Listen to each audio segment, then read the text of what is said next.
lot for the kind introduction and the invitation to speak here. Good afternoon, everybody. Unfortunately, my presentation got black in a way. The background used to be green. I don't know why it is black now. I think we have to leave it like this. Das ist zu anstrengend. Man muss es dann so machen, weil da kriegt man einen Krampf, wenn man eine halbe Stunde so steht. Nee, wie gesagt, es ist zu anstrengend. Ich kann es näher rannehmen. Noch so ein bisschen, ja, so vielleicht. I hope you can hear me. Can you? Okay, great. Okay, once again, yeah, well, you know, or at least you heard who I am. I'm a sustainability researcher in humanities, not in natural science, for already, let's say, 15 years now.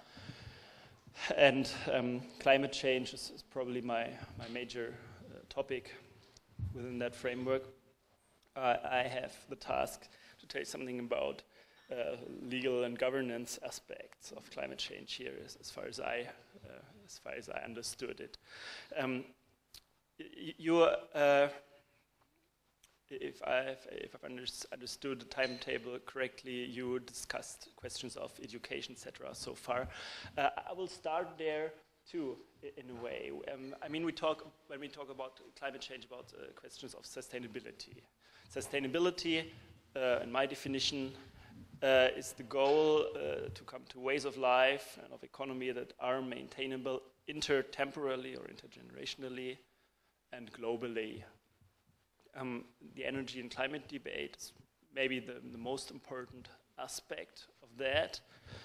Unfortunately, in Germany, we have a tendency to reduce the energy debate to a nuclear debate, which is not really helpful because nuclear energy, as we probably all know, is only around about 3% of the overall energy use that we have worldwide at the moment.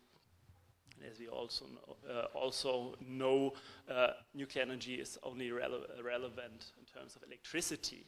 But when we talk about climate change, we have to talk about energy in general, and we have to talk not only about energy, we also have to talk about land use.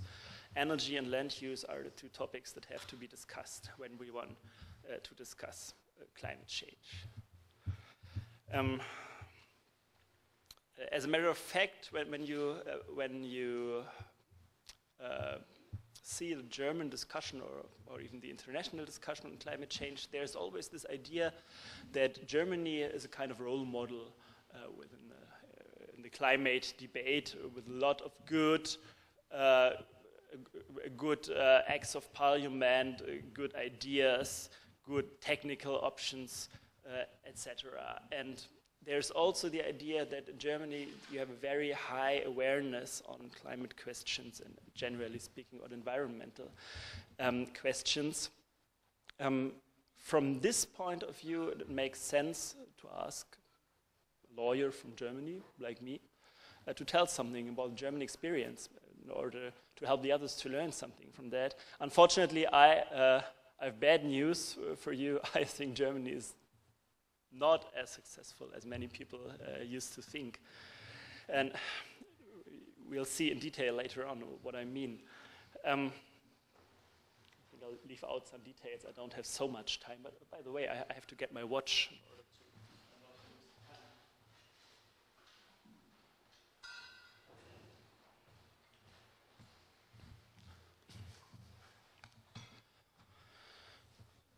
When we talk about climate change from the point of view of a lawyer, we have two aspects we can talk about. The one aspect is the overall goals and the balancing between different goals. What I mean is something like the human rights of presently living people to fly, to drive a car, to do whatever, and on the other hand, the human rights of forthcoming generations, future generations, etc. This balancing and the idea to come to some climate goals that have to be reached from a legal point of view. This debate, of course, can be seen not only as an ethical debate but also as a legal debate. One could discuss that here in detail now, but this would take all the time of my presentation, so I focus on the other aspect, which is interesting from the law and from the legal aspect with regard to climate change. I mean the governance aspect. The question, which are the best ways and best instruments to come to better, to an effective climate policy. As I mentioned earlier, to discuss effective instruments of climate change implies talking about fossil fuels on the one hand and talking about land use on the other hand. There are some people who would question whether we have to discuss that at all, because there is a strong idea, especially among economists and among some politicians, that climate change is a problem that will be solved without any political intervention, just by the markets and by technical options. I find that definitely too easy, because even if it would be possible to solve the climate problem only by means of technical options, there is no guarantee that technical options that may exist will be used in reality. So we definitely have to ask for the instruments to establish these technical options, even if we would believe that technical options alone can solve the problem. But I don't even believe that. I think climate change is a challenge that needs technical options, but not technical options alone. What do I mean by technical options? Technical options can mean something like nuclear energy. We could discuss that now. I think there are many reasons not to see this as a good option, and it's only one argument on that nuclear energy so far is only 3% of the world energy use. So how many nuclear plants we would have to build if we want to make nuclear energy, which is of course greenhouse gas free, to make it really relevant for preventing climate change. I think this will not work. Another technical option, carbon capture and storage, coal power plants without CO2 emissions sound nice, but I guess this option will not work. Of course, it sounds in theory very, very promising to say we have so much coal left, and what's wrong in using it when we can just put all the CO2 just under the ground. But I mean, this is an option that exists only in theory. Nobody can show so far that this can work in reality. So we shouldn't stop the climate change just based on such an abstract option. Of course, there are better technical options that are relevant. I think that the two major options are energy efficiency on the one hand and renewable energies on the other hand. I think, generally speaking, nothing is wrong in these two options, but I find it highly relevant, highly likely that these two options alone cannot enable us to match a strict climate goal like, let's say, minus 80 or minus 95% greenhouse gas emissions in the EU. Why is that? The first argument why I think these technical options alone will not be enough is the problem is just too big. To reduce greenhouse gas emissions by 80, 90, 95% within 30 or 40 years, it's quite a lot. So it seems to be likely that this is not the only way to do it. And the even more important aspect is there are aspects of our greenhouse gas emissions where I cannot see any technical options to avoid these emissions. For instance, meat consumption. What could we do to avoid greenhouse gas emissions based on meat consumption, mineral fertilizers, etc., by a technical option. I mean, we can cut down the use of mineral fertilizers, but what will be the result? That we will have less food, or to be more precise, less food for our animals. And this will lead to the result that we have to eat less meat. And this is not a technical option. Another argument why technical options such as wind or solar energy alone are important, but not enough,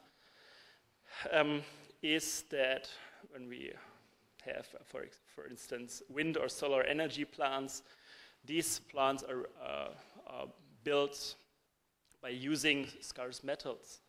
And we will maybe run out of them within 10 or 20 years, 30 years. So even if one may say that the sun, from human point of view, is something unlimited, the energy that we get from the sun is definitely not unlimited. Of course, it is bound to having, for instance, metals to build renewable energy plants. What does that mean? That means that technical options such as energy efficiency and renewable energies are relevant, but they cannot solve the climate problem alone.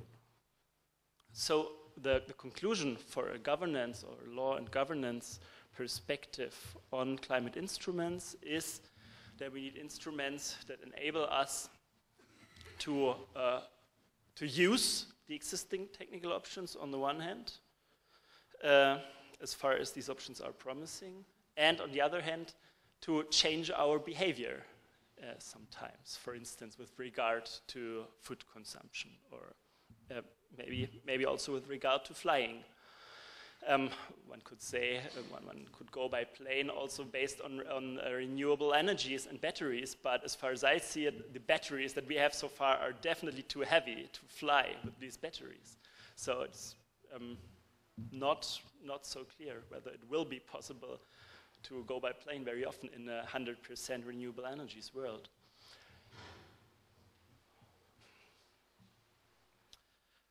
As we all know, the global climate policy wasn't very successful so far. The greenhouse gas emissions have increased by 40% worldwide since 1990. Many people think Germany and EU are a kind of role model, as I mentioned at the beginning of my presentation, but I think, unfortunately, that isn't correct. If it comes to climate policy, the important aspect is emissions per capita. And the emissions per capita in Germany, if you only see the most important greenhouse gas, CO2, is still about 8, 9, 10 tons per person and year. And this is, depending on which numbers you use, 4, 5, or 6 times the amount that may be sustainable. It may work when everybody worldwide and also future generations have the same emission rate. And with this absolute emission rate, I find it very difficult to call Germans and Europeans role model. The other aspect is even the tendency, or let's call it the tendency that is in the European and German climate policy is not as promising as many people think. Of course, the German government, for instance, would admit that the absolute emission rates are too high in Germany, but they would say, okay, but we've cut down the emissions by 25% since 1990, so that's better than nothing, right? Yeah, but we have relocation effects to other countries since 1990 by maybe 15% or something like that, because many of the goods that we use, that we consume, that we buy, are produced in newly industrializing countries. And this process is going on and on. So the result is that the abstract emission rate in Germany is maybe decreasing, but I mean, it doesn't help the climate when we just produce our cars or mobile phones or whatever in China. It makes no difference. So well, I mean, this by now shows that climate policy in Germany and the EU is not as successful as many people think. This has to be explained because we have a lot of climate and energy legislation and many policy instruments in Germany and in the EU with regard to energy and climate. So how come that we don't have a better result in terms of emissions per capita? I mean, we have things like limit values, CO2 limit values for cars. We have bans and obligations with regard to heating insulation.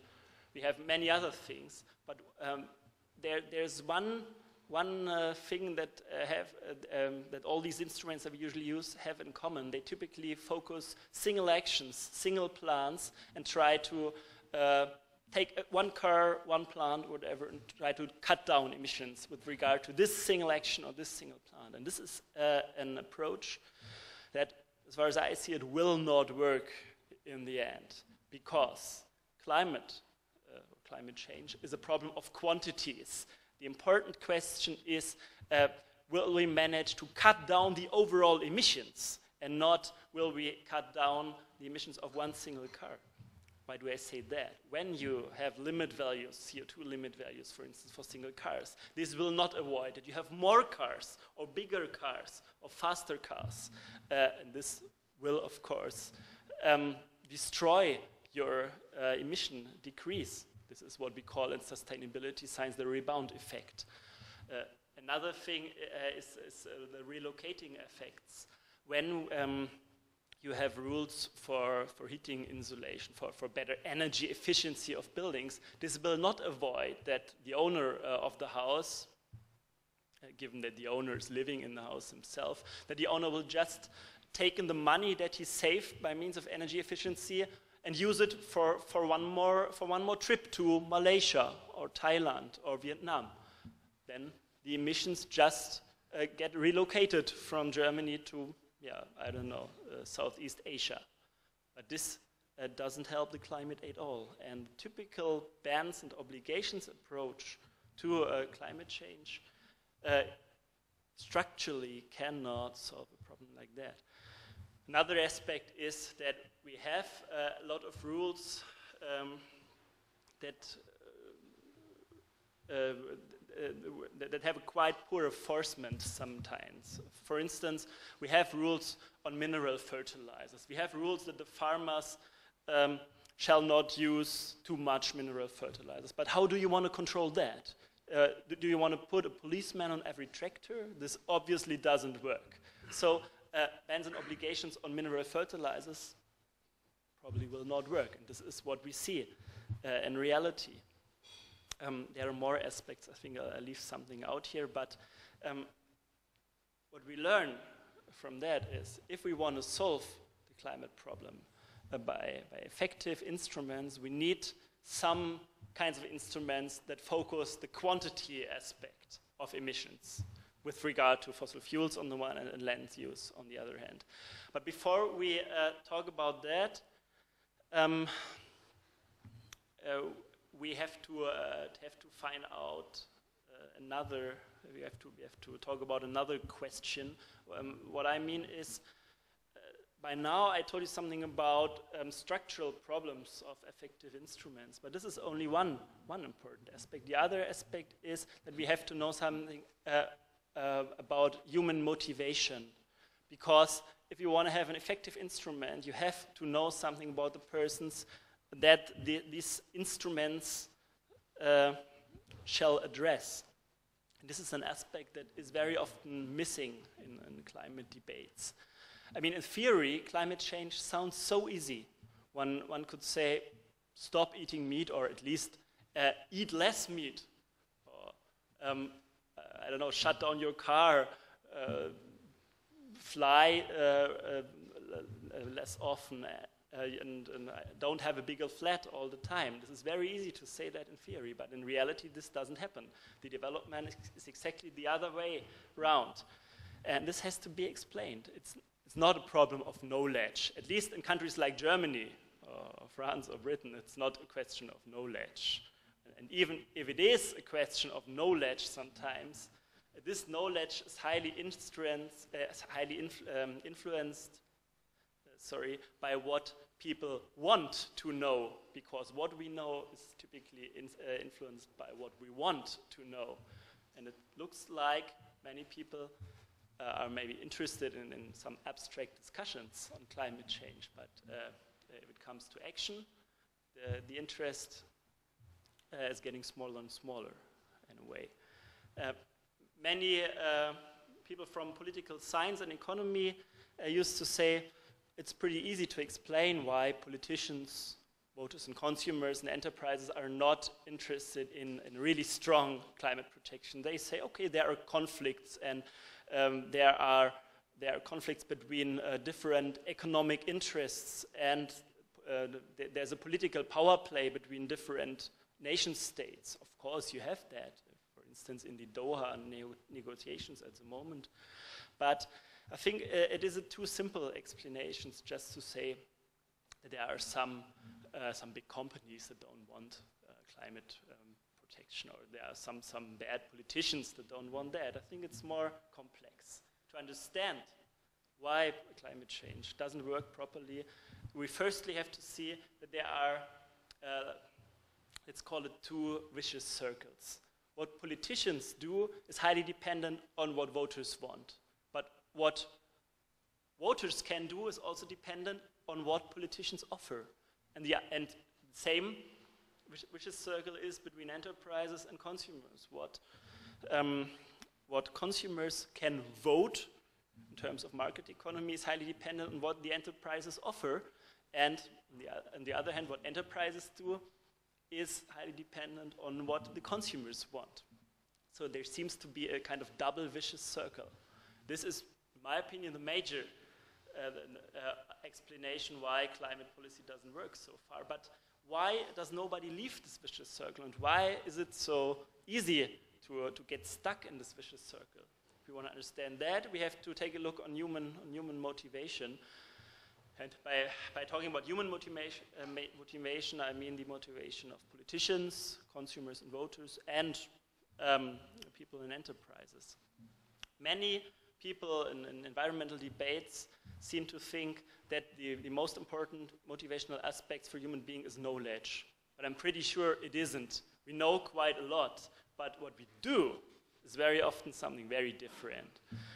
Much more important in many cases are our conceptions of normality. For instance, we know a lot on climate change, but the next filling station is never far away. The next meat buffet is never far away. The next airport is also never far away. And the next neighbor who has traveled to Spain or Tenerife or Malaysia or wherever by plane last summer is also never far away, at least in countries like Germany, France, Britain, let's say in typical Western countries. So even if we know a lot about climate change, even if we are maybe environmental activists or environmental scientists, there's always the danger that we, in a way, get stuck to these patterns of normality, to these concepts of normality that lead in a completely different direction compared to what we see as necessary in the climate debate.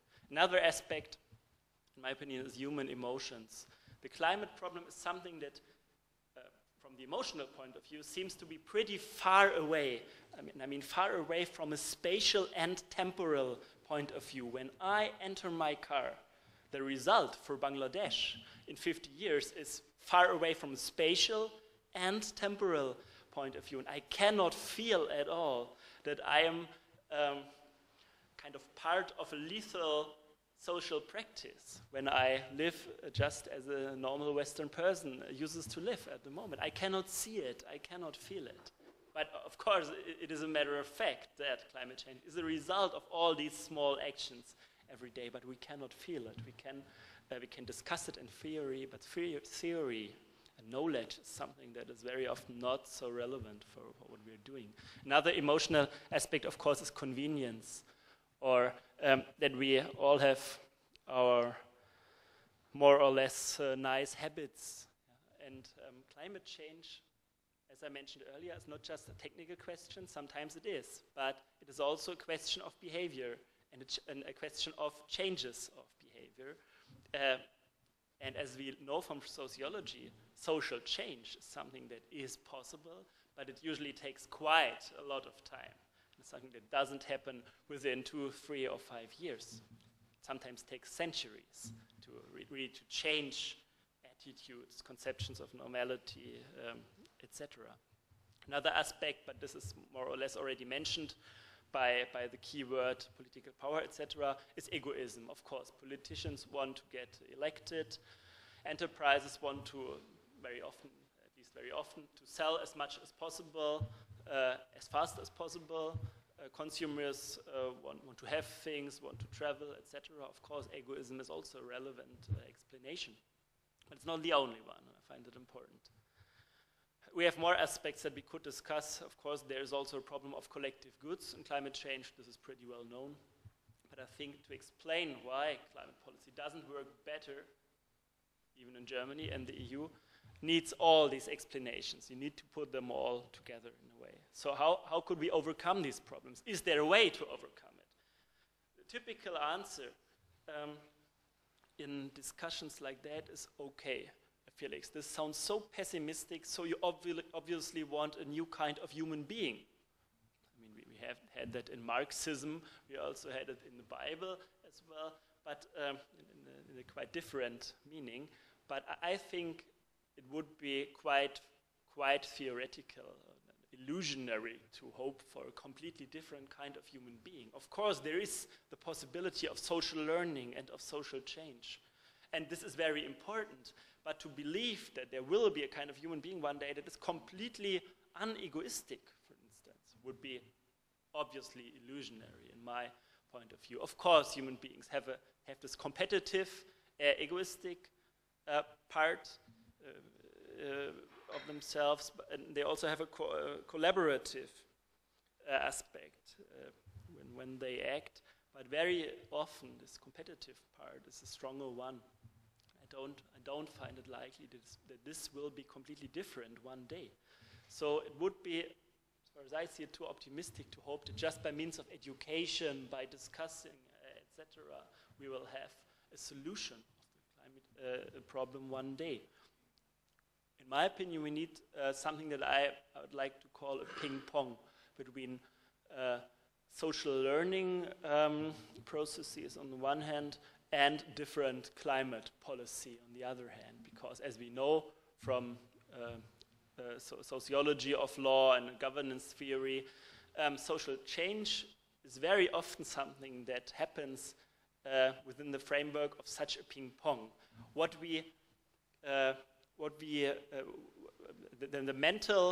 The mental constitution we have as human beings influences, of course, what the parliaments do, what the politicians do, and on the other hand, what instruments we have and what acts of parliament we have influences what we find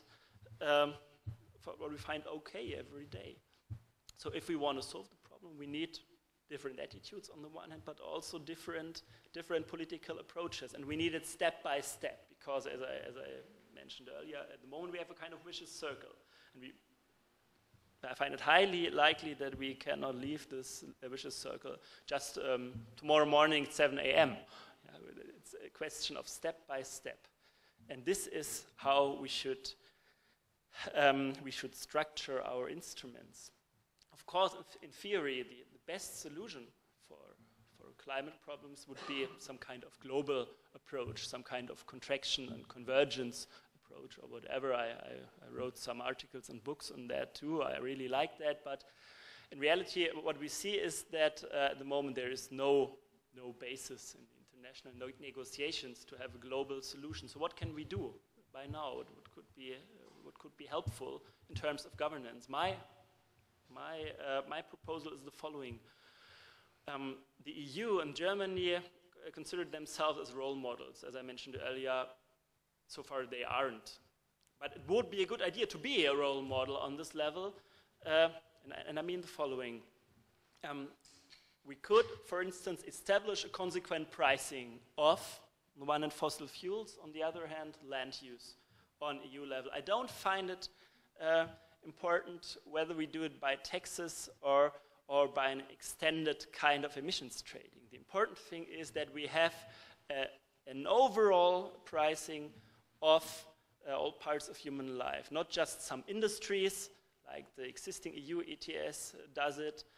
And it is also important, of course, that we have ambitious goals, not just any goals and non-ambitious goals like the existing EU ETS. And of course, what is also bad is that the existing EU ETS has a lot of loopholes like CDM, things like that. But the overall solution, nevertheless, in my opinion, remains the idea of pricing fossil fuels and land use, because this leads to pressure in terms of energy efficiency, renewable energies, and maybe even sufficiency. When products based on land use, for instance, such as meat, are getting more expensive, we will eat less. Send higher prices, yeah, nobody cares for that. Yeah. I talk about proper pricing, of course. We learned that from mobility policy, where we have higher fossil fuel prices for some years, and people go on driving the car because the prices are still not high enough. There are two very important additional instruments that we would need if we would consequently use the pricing approach. On the one hand is, in my opinion, when we reach a certain price level, there would be the danger that some industries just leave Europe, and by that means just transfer emissions to other countries. And exactly this relocation effect is, as I mentioned earlier, something that we should avoid. So a consequent pricing instrument would have, in my opinion, to be combined with some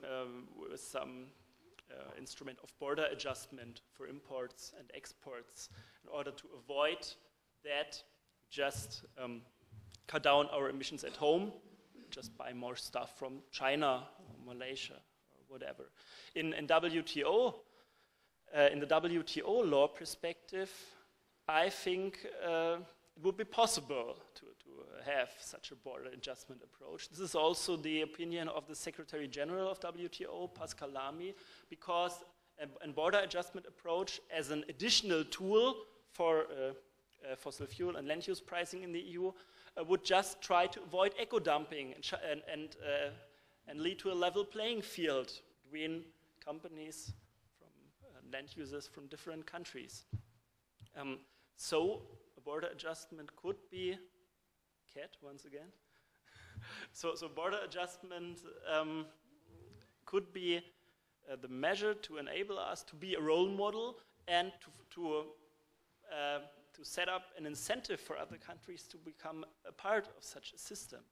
Because, I mean, this is what we all know. Climate is a global problem. It's not enough to do something in Europe. Even if we can avoid to have relocation effects, it's not enough to be good in Europe. We need to motivate the others to become part of that. Many people might say border adjustment is something that makes the collaboration on international level less likely, because the Chinese will hide us for that. They will say, this is not very kind that you have that. But I think we have to try something like that. We have to set up some pressure. For instance, it would be great when many countries from South America or Africa would become part of such a system quite quickly, because this would set up a big geographical area where the system would exist, and we could use the money that we earn from such a system, for instance, for fighting poverty in these southern countries. And this is something that we definitely have to do.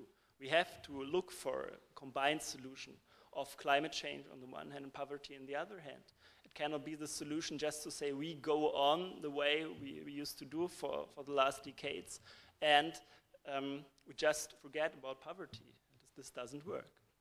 So we have to look for combined solutions like that. What I really like in that idea, one could combine crucial social goals and climate goals by means of such an instrument. Okay, let's leave it here. Thanks a lot.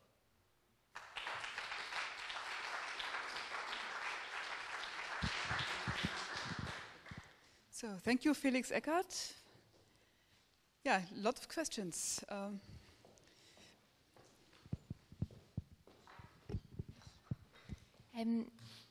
Thank you. I just wanted to pick up on your idea that climate change needs to be coupled. It's a land use issue.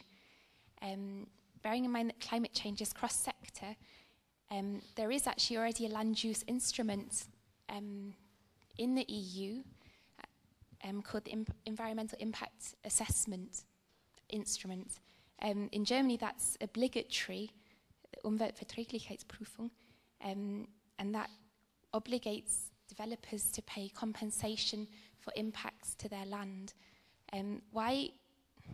It's something that I also don't understand with new biodiversity offsetting developments in Britain, for example, or also on a global level. But why are new instruments being developed when actually there is an instrument, but it's not being backed up enough? I mean, the EU has not made the Environmental Impact Assessment Directive obligatory, yet they make carbon offsetting could be obligatory. I don't understand why there's all these different instruments being developed when actually there is an instrument already there. Well, first of all, we have to make an important distinction. We have environmental impact assessments, we have regulatory law, or let's call it bans and obligations in German Ordnungsrecht with regard to conservation, and we also have within the framework of emissions trading some rules of land use. The question is, do these instruments work? My answer is no. The land use aspects of the emissions trading so far is just a loophole. You can just use this loophole to make it easier for you to reach your climate goals, but you don't have proper assessment within the framework of EU ETS on questions of land use, and there's also no overall obligation to have certificates for land use in the EU and also in other countries. So this would be the difference of what I proposed, general pricing of land use compared to the land use aspect of EU ETS. As regards environmental impact assessment, this is part of planning law, of bans and obligations based on single plans, on single streets, airports, etc. And the environmental impact assessment is just a procedural instrument that forces you to understand exactly what are the environmental impacts of a project that you want to plan. This does not have any substantive content. It's just a procedural instrument that leads to the result that you have to think about it in a way, but in the end you can just more or less have your street, your airport, your whatever railway line. So there's big difference between this procedural instrument and a constant pricing of land use. And as regards the third aspect, the bans and obligations in terms of conservation, of course, there are, for instance, rules for specially protected areas on EU level and also German level and other national law levels with regard to nature conservation. But these rules usually have a lot of exceptions, and in the end it is possible to realize your project that you want to realize. And this is what happens in reality. If some local government or whatever wants to construct, wants to build a road, they will do it. The conservation law will not avoid that.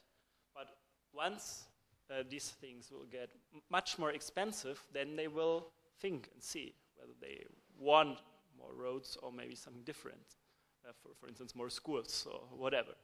And this is why I find prices so important. Of course, you can say bans and obligation also sets up prices in a way, yeah, because if you have some obligations that will cost you something too. But so far it is obviously not enough.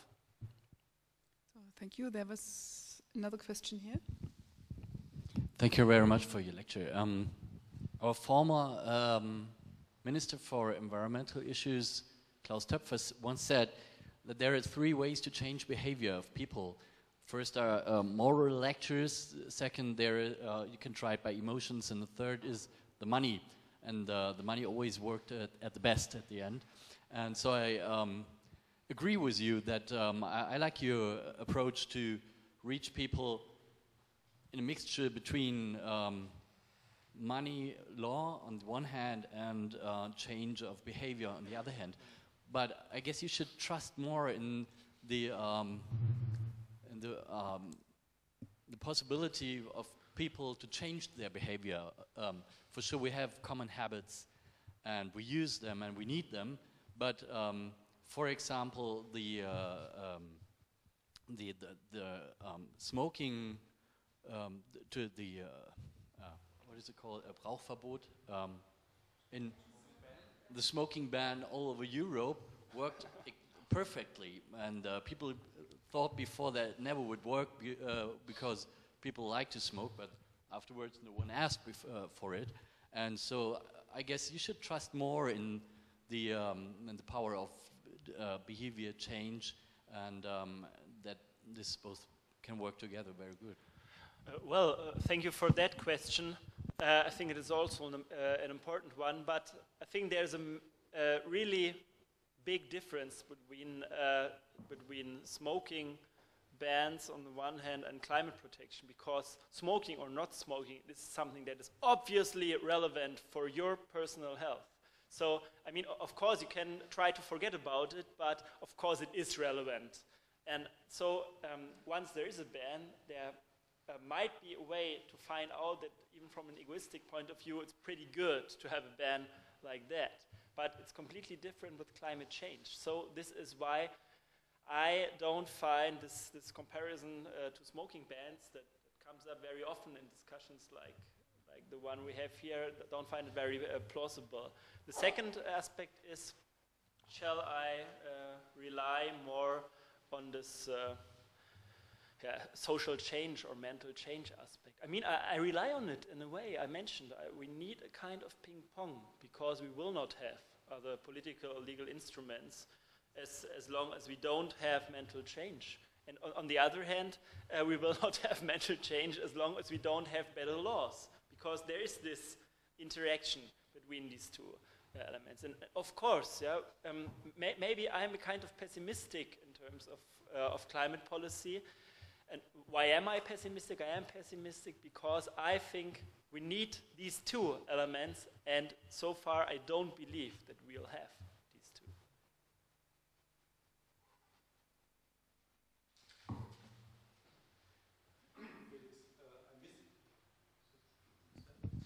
I missed a little bit some arguments of law instruments concerning climate change. Do we have possibilities to tackle the climate change issue with law instruments? For instance, NGOs with lawsuits and etc. How is your estimation in that using such instruments?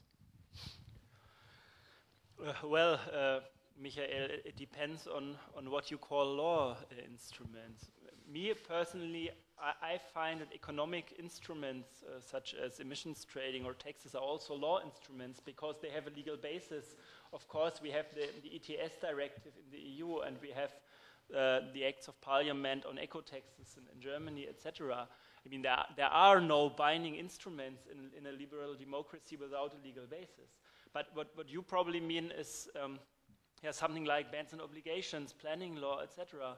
And as I mentioned, in terms of climate change, not in terms of air pollution or whatever, but in terms of climate change, I'm quite skeptical about these arguments. And NGO lawsuits are also something that usually has to be connected with some kind of single plant or single action. So these lawsuits can help to make the bans and obligations we have of the planning law more effective. I find it important that we have that. But, as I mentioned,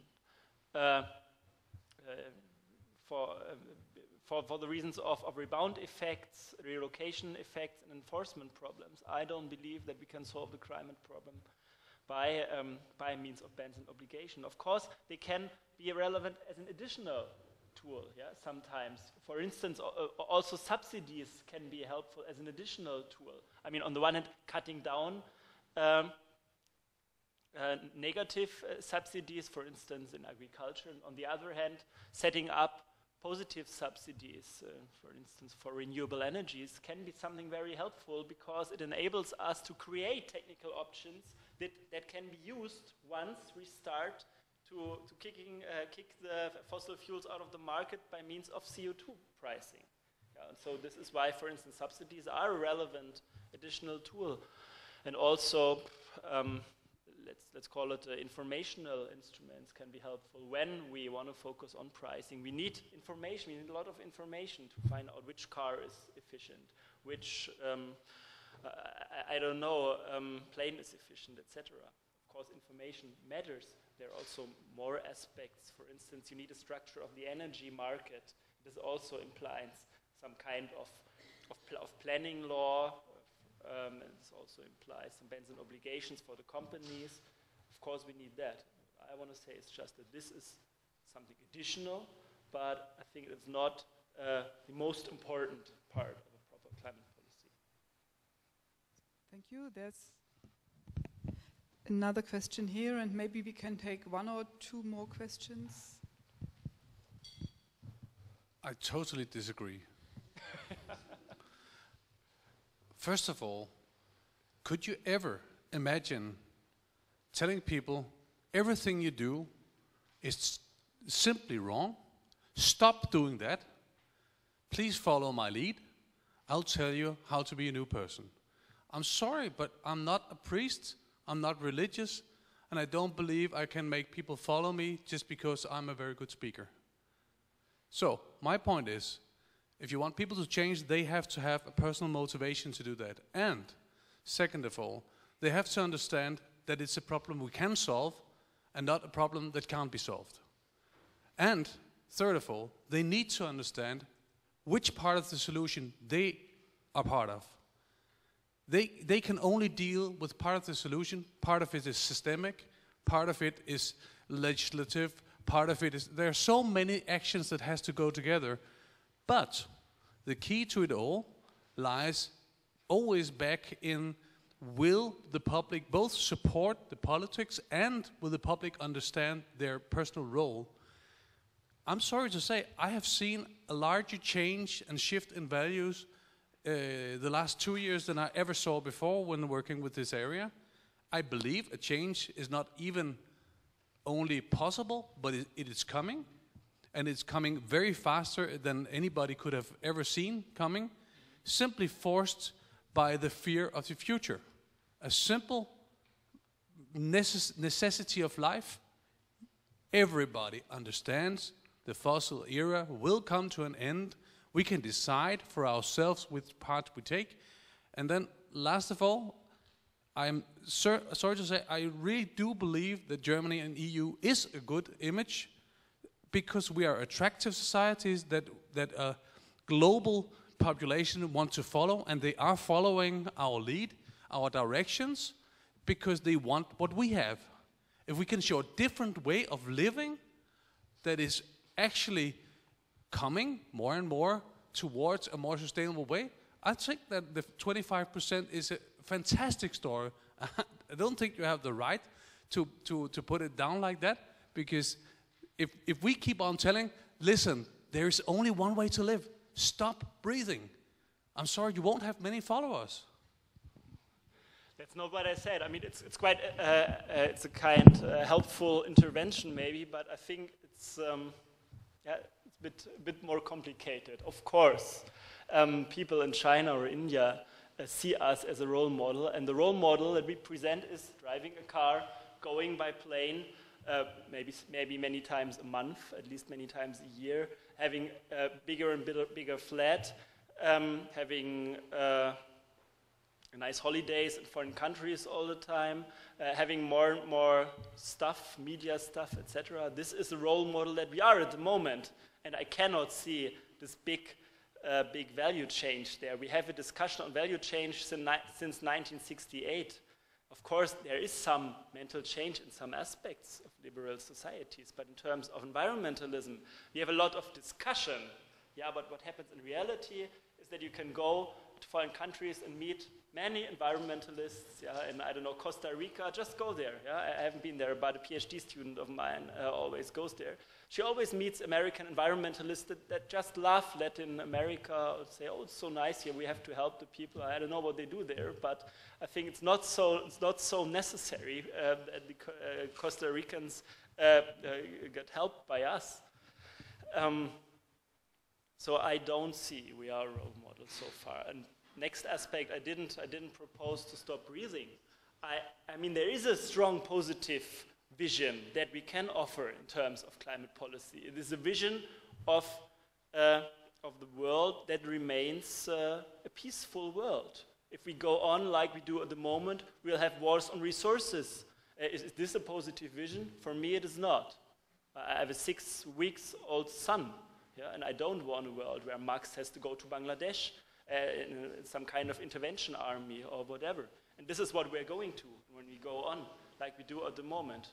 Of course, we have a lot of good ideas. We have a lot of goodwill, etc. What happens in action is quite different. And we could have a positive motivation in terms of climate change, but we can have it for 20 years already. But what happens in reality is more or less nothing. So my idea would be, of course, to put more stress on this positive vision on the one hand, but on the other hand also put more stress on economic instruments, because I mean it's only human to say, okay, in theory climate change is important, but in reality many other things are more important. So what is wrong in having a common decision saying that there must be a price for CO2? I think there's nothing wrong in it, to see that there's a collective good problem that we have to solve, and we have to solve it together, and just talking is just not enough for a solution. So this is what I mean. There's nothing negative in what I say. I just said there is a problem, and it will take us nowhere. We just ignore this problem. So, well, one last remark or question, then we come to the next speaker.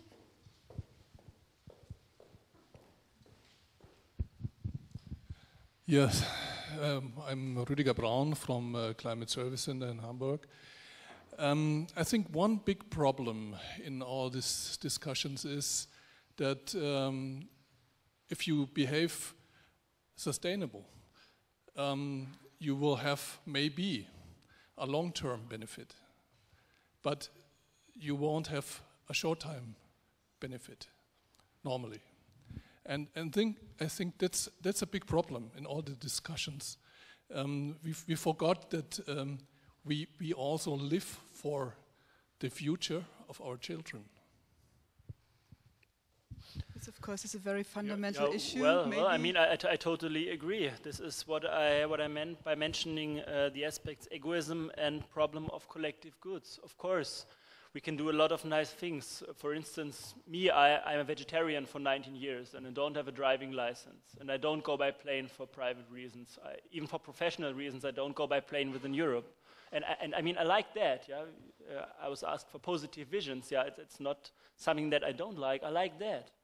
I love going by train. I love vegetarian food. I love to be healthy, etc., etc. But of course, there are many other people that